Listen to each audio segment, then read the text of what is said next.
And then you also mentioned earlier sonar. So will this be particularly worse on the sonar than normal, or will this just be the standard problems with sonar? And then can mention briefly some of the problems with sonar in case people don't know about them.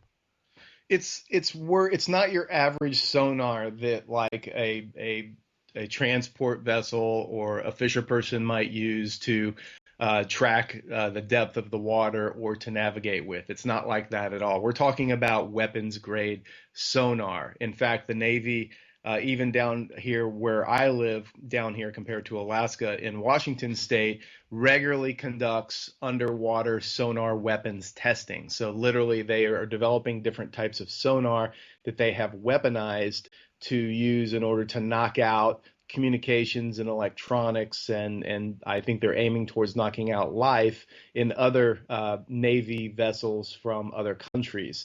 This is a type of sonar, like for example, and we've already actually seen the NRDC won a lawsuit against the Navy down off Southern California, where they showed the Navy was deliberately using sonar in an area knowingly impacting over 9 million a different marine biota, fish, whales, etc., deleteriously by the use of this sonar. So there's also well documented cases around the globe of pods of whales, dolphins, etc., that get hit by this sonar, and then you see these huge amounts of these mammals washing up on the shore. A lot of the time, you'll see literally their eardrums are exploded, and it causes internal hemorrhaging. So there's actually been cases of dolphins washing up, literally with blood coming out of their heads, because they've happened to been in an area when the Navy's been using this type of weapons grade sonar. So do you happen to know, there's something, if you happen to know this or can make a quick guess at it, what the decibel levels of those sonar is on those? Because if we do know, then I have something I wrote for Endgame about what that actually converts to in terms of a way, in terms of actual sound for us. Do you happen to have any idea?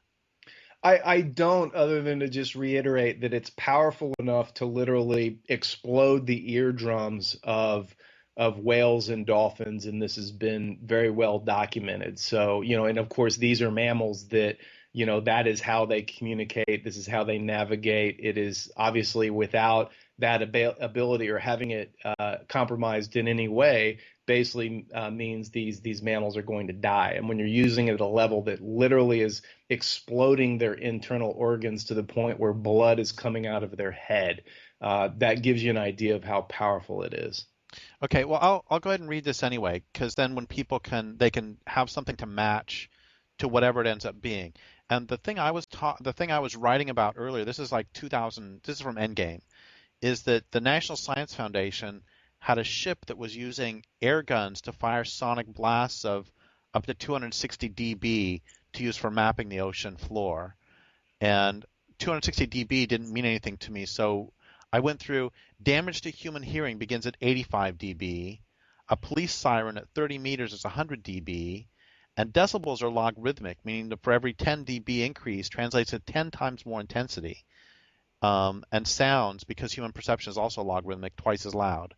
So what that means is that the blasts from those research vessels were 10 quadrillion times more intense than a siren at 30 meters, and with sound to humans, 16,384 times as loud. The sound of a jet taking off at 600 meters is 110 dB. A rock concert is 120 dB, and whales and other creatures are subject to sounds 100 trillion times more intense than that. The threshold at which humans die from sound is 160 dB. Anyway, so that's just the whole thing of the sonic pollution of the oceans is something that scares me as much as almost anything else. It is, and I'm glad that you bring that up and make all of those direct connections to give people an idea of what we're talking about, because we're talking about the military developing sound in a way as to use it as a weapon. And so, as though the oceans aren't already suffering enough from plastic pollution, which I know you've written about and talked about for decades, of the extreme amount of plastic pollution now that's insidious around all the oceans on the planet, to acidification happening from rising temperatures, and now the military on top of that decides we're going to go basically bomb and use sound weapons as much as possible up in what are absolutely some of the most pristine waters on the planet outside of Antarctica. I mean, because bear in mind, these waters in Alaska are at the end of an undersea current that is an upwelling, and this water is 1,000 years old. So this is why Alaska salmon are so sought after and so prized, because they are clean fish, they're pure, and the Alaska salmon brand relies on it. And it's another reason not to commercialize this, but it is important to think about when again talking about the people in Alaska relying so heavily on the salmon for both subsistence and for a way to earn a living up there, and all of that is being compromised. And so that's it's creating an interesting phenomena, whereas the Navy's actions are actually starting to cause some collaboration between people across a political spectrum that normally really wouldn't mix.